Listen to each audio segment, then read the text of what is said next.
Alam mo ba, may isang atheist na sobrang talino, sobrang logical, law graduate ng Yale. Trabaho niya, investigate, hanap butas, hanap mali. Ang pangalan niya, Lee Strobel, naging personal to sa kanya. Yung asawa niya, naging Christian. So sabi niya, sige, patutunayan kong mali ang Christianity.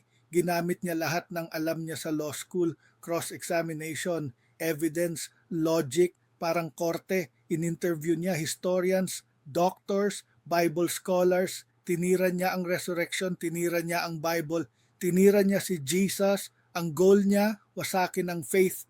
Pero alam mo kung anong nangyari? Habang mas lumalalim ang investigasyon, mas dumadami ang ebidensya hanggang sa isang araw napilitan siyang aminin, hindi ko kayang itanggi ang katotohanan. Yung taong gustong sirain ang Christianity, siya mismo ang naniwala. Lesson, hindi takot ang Christianity sa tanong, hindi takot ang faith sa ebidensya. Kung totoo ang hinahanap mo, handa itong salubungin ka. Halika, panoorin natin si Lee Strobel in his own words.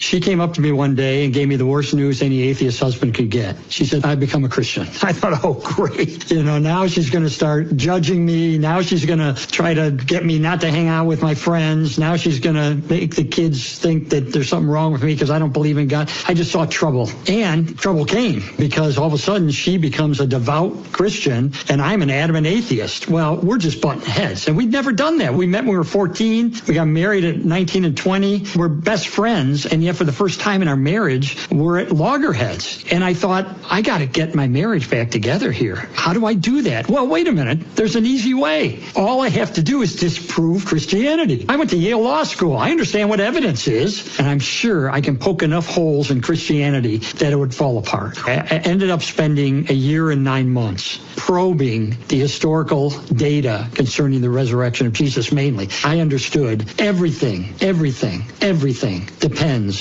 on whether Jesus returned from the dead or not. He claimed he was the Son of God. He says, I and the Father are one. And the word in Greek there for one is not masculine, it's neuter, which means Jesus was not saying I and the Father are the same person. He was saying I and the Father are the same thing. We're one in nature. We're one in essence. So I just began researching history. But as I began to investigate the resurrection, I was stunned because I did not expect there to be any historical validity to the fact that Jesus died on a cross and rose from the dead. How do we know it's true? 4 words that begin with the letter E. Execution. Jesus was dead after being crucified. I thought maybe he survived. No, we have no record anywhere of anyone surviving a full Roman crucifixion. The second E stands for early reports that he rose from the dead. In other words, reports that didn't come after decades of legendary development, but go right back to the cross itself within months of his death. Third E is empty tomb. How do we know? Because we know from history, sources inside and outside the Bible, that when the disciples began saying, oh, Jesus had been resurrected, what the enemies of Jesus said was, the disciples stole his body. So they're conceding implicitly that the tomb is empty. We have no fewer than 9 ancient sources, inside and outside the New Testament, confirming and corroborating the conviction of the disciples that they encountered the risen Christ. That is an avalanche of historical